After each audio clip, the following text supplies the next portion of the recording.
मैं छोटे बच्चों एवं लोगों को जब बिना पादुकाओं के चलते देखती हूँ तो उन्हें गर्मी से बचने के लिए पादुकाओं प्रदान करने का प्रयास करती हूँ। हमारे इनका ये कहना है कि बट कुछ लोग कहते हैं कि खान पान की सामग्रियां ही प्रदान करनी चाहिए, क्योंकि हम देंगे तो आगे हमें वो प्रदान करेंगे। नहीं नहीं, ऐसा ऐसा उसमें नहीं, तो जूता दोगे तो जूता ही मिलेगा।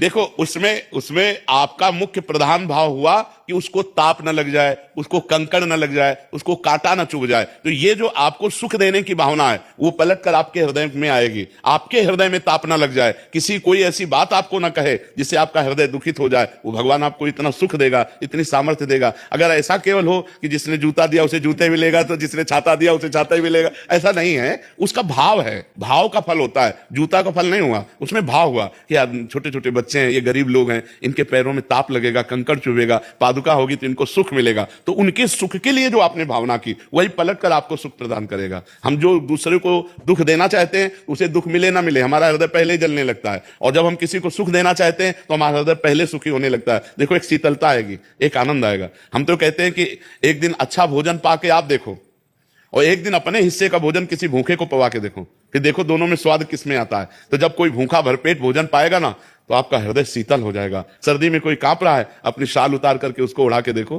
तो आपका हृदय एक महान हो जाएगा, एक शीतलता आएगी, आपके हृदय में एक आनंद आएगा।